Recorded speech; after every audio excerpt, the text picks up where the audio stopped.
आपसे भेंट हुई, मुलाकात हुई, जान पहचान हुई, हमको बड़ा खुशी लगा है ना जी। और गुड मॉर्निंग, नमस्कार, जय श्री राम। हाँ चलिए जय श्री राम। लेकिन हम तो जय श्री राम हमारे पूर्वज पूछते उनको आ रहे हैं, हम लोग भी पूजे, इधर आके हम बुद्धम शरणम कक्षा में। चलिए समझ गए, बढ़िया बात है, बढ़िया बात है। इस दुनिया में जो देखे हैं बुद्ध भगवान यहीं के हैं आपके, हाँ यहीं के हैं, लुम्बिनी के हैं। ज्ञान प्राप्त भारत में हुआ, अच्छी बात है। हमारा भारत में ज्ञान दे दिए, ऐसे दे, अच्छा दे, ताकि जनता आपको यूट्यूब के माध्यम से हो, चाहे फेसबुक के माध्यम से हो, या रेडियो के माध्यम से हो, किसी न किसी माध्यम से समाचार लेते रहते हैं, सुनते रहते हैं। तो समाचार क्या है कि अगर गलत संप्रेषण होगा तो समाज में गलत इफेक्ट आएगा, है कि गलत सोच आएगा। कि मान लिया अभी हमारे नेपाल में जैन जी क्या है, आपको मोटा मोटी 14 वर्ष से लेकर 24 वर्ष का उम्र का नाम होता है जैन जी। अच्छा जी। लेकिन जैन जी के आड़ में जो आज हमारे देश में घटना घटा है, ये बहुत बड़ा घटना है कि नहीं। अच्छा। अब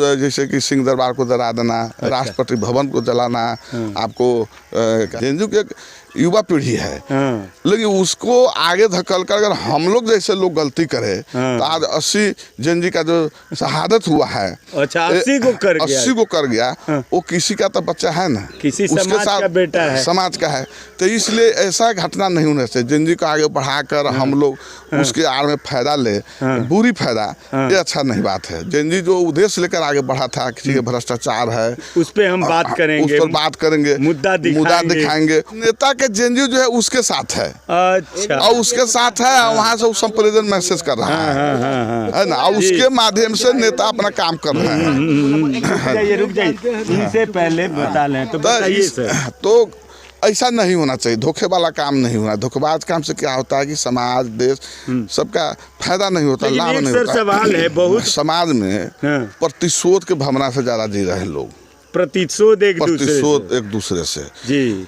संस्कार तो माता पिता से मिलता है, जी, जो क्राइम भी करता है वो भी अपने बच्चा को गलत नहीं सिखाता है। हाँ, जो खुद का क्रिमिनल है। संगत से आदमी बनता है, संगत से ही बिगड़ता है जी। आप जैसा संगत कीजिएगा, अगर कोई 5 आदमी दारू पी रहा है और अच्छा आदमी जाकर वहाँ बैठे तो वो भी पिएगा तो कहेगा कि जो पिए रहा है। और हमको ऐसा अनुभव है कि आप 1 हफ्ता, 2 हफ्ता, 15 दिन बैठिएगा तो निश्चित रूप से आप भी शुरू कर ही दीजिएगा, क्योंकि माहौल वैसा है, मजबूरी। बंद जी का जो यहाँ पर शहादत हुआ है, इसमें क्या है, उसके पीछे कोई अभिभावक है, कोई ना कोई अभिभावक है जी।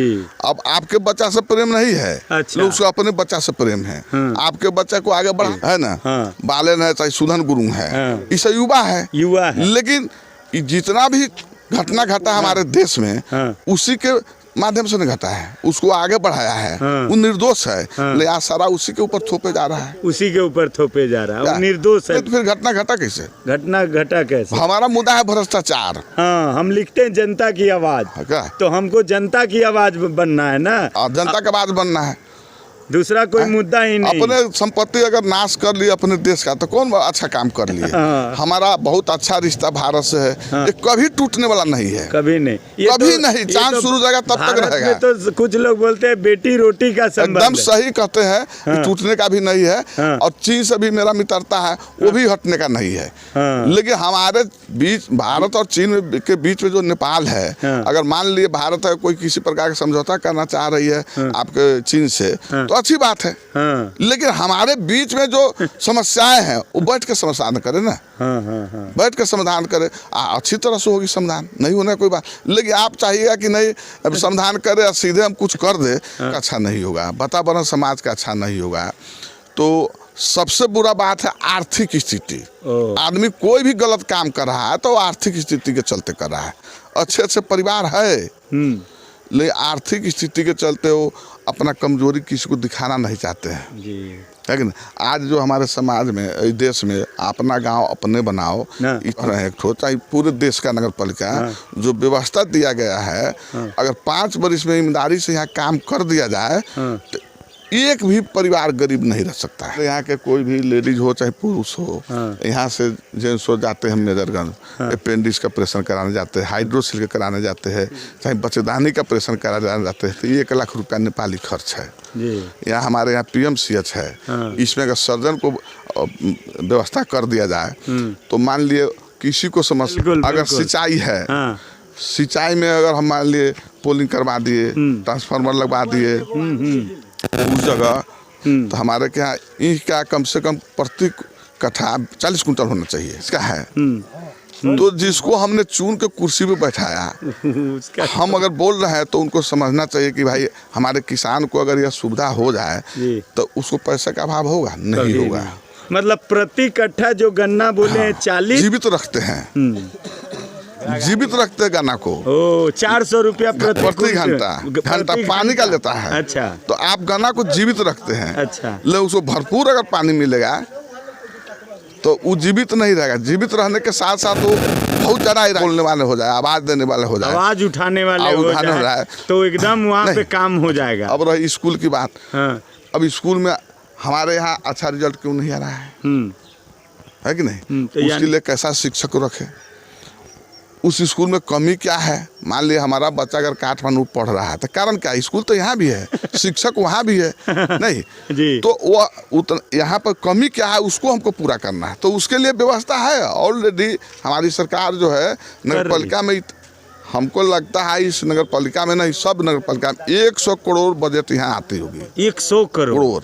अब जैसे मान लिया भौतिक मंत्रालय से बजट आया, प्रदेश से, केंद्र से, सारे बजट को हम लोग इकट्ठा करें तो 100 करोड़ लगभग बजट यहाँ आती है। अच्छा अच्छा, सारा मिलाकर है ना। तो यहाँ बजट की कमी नहीं है।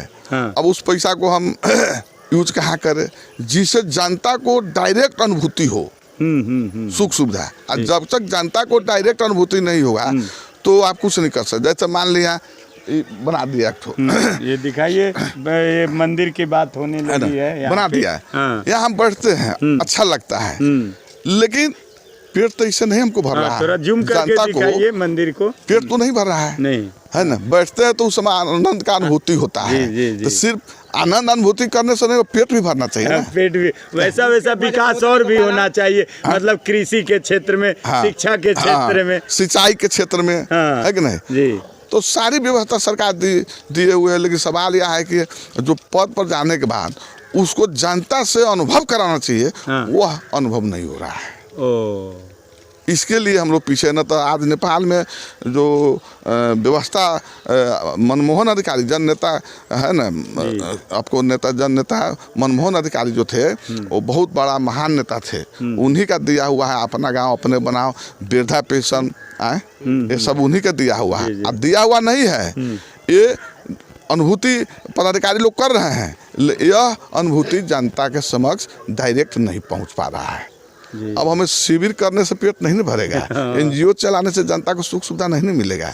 हम जो 3-4 बात बताए वो हम मिलना चाहिए ताकि समस्या। अब आज के डेट में बिजली बिल तीरने के लिए यहाँ जैसे कि समस्या है, मतलब लोगों के पास पैसे नहीं है, गरीबी है, महंगाई चरम सीमा पर छू गया है। तो उसको दूर करने के लिए या हम गलती भी करते हैं या कोई भी गलती करता है तो ये जान लीजिए कि आर्थिक अभाव से ही करता है। अगर हमको सारा मनुष्य का शरीर जिंदा है और उसका आत्मा मर चुका है, समझे कि नहीं। मनुष्य का शरीर जिंदा है, आत्मा मर चुका है। आप उसे अलग ले जाकर बात कीजिए तो हमसे अच्छा बात करेगा। अच्छा, लेकिन उसको मेयर से बात करना हो, मुखिया से बात करना हो, CDO से बात करना हो, SP से बात करना हो, तो जब भी सुनेगा हमको सालाने जाकर बात करना है तो समझिए कि उसका आत्मा मर गया। अच्छा, आत्मा ही मर गया। हमारा वहाँ पर जाकर बोलना है, कहाँ पर खोदना है, वो अगर जनता खोदने के लिए तैयार हो जाए तो उसको सारी व्यवस्था उसके सामने है। मतलब क्या नाम रखे इसको तो बोलेंगे बैरेज पे, जैसे मंदिर है, स्थान है, इस पे लोग आते हैं, बैठते हैं। ये तो बैठने वाला भवन है, तो इस पर आए तो देखे, अच्छा बात नहीं है। पर वो अच्छा काम नहीं कर रहा था, यहाँ ब्रेक लगाओ। अच्छा काम नहीं कर रहा था तो अख्तियार में जाओ, है कि नहीं। कोई खोजने वाला नहीं, कोई बोलने वाला नहीं है। हम ही को करना है, हम ही को जाना है। मतलब हम ही को वहाँ रिजल्ट भी देना है, हम ही को करना है, तो मेरा मर्जी है। अच्छा, दूसरी बात, हम अकेले जाएंगे हमारे साथ 25 आदमी जाएगा दोनों दो बात है कि नहीं। तो हम अकेले क्या कहा, चना भाड़ फोड़ेगा थोड़ा ही, वो हड़िया में भाड़ तो नहीं फोड़ेगा। जब सब चना मिलेगा तभी वो पटपटाएगा एकदम। आज इतना बड़ा आंदोलन हुआ है तो एगो थोड़ी कर दिया। एगो तो नहीं किया है। राजशाही को तो हम लोग कभी लाइक नहीं किए, है ना जी। डेमोक्रेसी को लाइक किया। हाँ, अब डेमोक्रेसी में क्या है कि हम लोग आज़ाद है, स्वतंत्र है, स्वतंत्र बोलने का सबका अधिकार है, सबको अधिकार। आज जिसका पता है ना कि जिसका आत्मा मर चुका है जी। वो उस दिन भी मरा हुआ था, आज भी मरा हुआ है, लेकिन उसका जनरेशन नया पीढ़ी जो आ रहा है वो तो पढ़ रहा है कुछ न कुछ, उसके पास नॉलेज हो रहा है, बोलने का प्रयास कर रहा है जी। लेकिन जो दबा हुआ है कहीं ना कहीं किसी के भ्रमित जाल में धीरे धीरे उभर रहा है, आगे बढ़ने का प्रयास कर रहा है थोड़ा। अब भारत 1947 में आजाद हुआ तो आज तक दिख रहे हैं, है कि नहीं? इसको क्या 14-15 वर्ष हुआ है 15 साल से नेपाल को तो बहुत विकास हुआ, बहुत विकास हुआ। कैसे 15 साल बाद बहुत विकास हुआ, हम लोग देख रहे हैं। तो हम भी वो उसके पास जान ही नहीं देगा क्योंकि उसको चाहे हम अपने ग्रिप में रखे, है ना। कमजोरी हमारा कोई जाने नहीं, जानने के लिए सब जानता है, बोलने के लिए कोई नहीं बोलता है। फर्क यही है। तो सबसे बड़ा कसूरवार जनता है। मीडिया पे थोड़ा सा बताइए, क्या कहेंगे फिर से? वो मेरुदंड है, शरीर का मेरुदंड है कि नहीं? आप लोग जो भी मैसेज दे, ऐसा मैसेज है कि जनता सुने तो उसको लगे कि नहीं, हकीकत का मैसेज है, सच्चाई की मैसेज है। मतलब फर्जीवाड़ा काम आप लोग नहीं करें। हाँ, बस फर्जीवाड़ा जैसे कि जो सच्चाई है, जो ग्राउंड रिपोर्ट है, हकीकत है, वो बताएं। वही बताएं। ये नहीं है कि पक्ष विपक्ष से पैसा लेके उल्टा पुल्टा कर दिया। नहीं, वो नहीं होना चाहिए, क्योंकि ये स्तंभ है, पूरा स्तंभ है। जी, तो यही बात है। आप ऐसा जी, हम सबसे पहले जनमत पार्टी था, स्वराज हम लोग का अभियान था सीके राउत के पार्टी में। जब सीके राउत 75 साल फागुन 24 के हमारे आदरणीय अध्यक्ष KP शर्मा ओली जी के वहाँ उनके साथ जाके समझौता कर लिए, तो हम समझे कि अब उस पार्टी में रहना ठीक नहीं है, क्योंकि इनका मिशन अच्छा नहीं है। तो जनता धीरे धीरे समझती है कोई बात। उसके बाद हमने ज्वाइन कर लिया MLA पार्टी, हाँ, नेकपा MLA पार्टी। उसमें हम इस नगर कमेटी के पूर्व आपको पार्टी अध्यक्ष थे। अच्छी की बात है, मेरा बेटी रोटी का संबंध है, चीन से भी मेरा मित्रता है, और जहाँ की मीडिया हो, हमारे नेपाल को हो चाहे आप लोग हो, हमारे यहाँ मीडिया लोगों का बहुत कमी है। आप यहाँ पर आते जाते रहिए। हम कोशिश करेंगे कि हमारा सोशल मीडिया यहाँ भी होता क्या है। सबसे बड़ी बात, जैसे पटना में मान लीजिए, सीतामढ़ी में, है कि नहीं, सुदामा मान लीजिए, वीरगंज में, किसी भी स्कूल में जाइए तो वहाँ पर ऐसा व्यवस्था है कि बच्चा माइक से बात करने में धड़ाक बात करेगा। जी। इसी सुदामा में दे दीजिए माइक, तो बात करने में हिचकिचाहट होता है, शर्माता है, सोचता है फोटो वीडियो चला जाए। आप लोग आएंगे, जनता के पास जाएंगे, तो जनता बात जब करने लगेंगे तो ऑटोमेटिक उसका अंदर का जो है ना, अंदर का जो हेजिटेशन है, जो डर है, हटने लगेगा। अभी हम लोग जात पात नहीं मानते हैं, समझे कि नहीं? अभी किसी को नहीं अच्छा लगे, हम लोग जब से अभी तक देखे हैं, एक हमारे यहाँ वार्डाध्यक्ष है, वो माओवादी का दिनेश कुशवाहा, जो भी काम किया है, चलिए दिखाते हैं, अच्छा किया है ना। लेकिन माओवादी अपना माओवादी में है, माओवादी हम MLA में है, लेकिन आप अच्छा करेंगे तो हम अच्छा कहेंगे, लेकिन हमको जात पात से बहस नहीं है। हमको काम से मतलब है, मतलब उन्नति प्रगति जैसे आपको बताया है कि इस PMCH में सारा व्यवस्था हो जाए, सिंचाई में सारा व्यवस्था हो जाए, जनता को फ्री सिंचाई होना चाहिए, आपको शिक्षा में हो जाए, तो आप ही बताइए कि यहाँ 5 अब जैसे कि उसमें इतना सुविधा दिया गया है कि आपको रोजगार के लिए भी सहयोग कर सकती है, आपको पालिका से। अच्छा, रोजगार के लिए भी लघु उद्योग यहाँ होगा। हाँ है, तो वो सब भी है। तो अगर चाहे तो 5 वर्ष में किसी भी पालिका, नगर पालिका के आदमी सुखी हो सकता है, किसी का हाथ 5 पैसा के लिए हाथ नहीं बढ़ाना पड़ेगा। जब सब व्यवस्था हमको यही हो गया है, तो कहाँ जाना है देश विदेश, कहाँ जाना है दूसरे, समझे कि नहीं? तो यही सब है। चलिए, आपसे बात किए बहुत बहुत धन्यवाद। चलिए, तो ये क्या कहते हैं, हमारे साथ यहाँ के थे सुदामा गांव के, और ये समाज सेवी भी है और नेतृत्व करता भी है, हर एक जगह रहते हैं। आप इनके लिए क्या कहते हैं?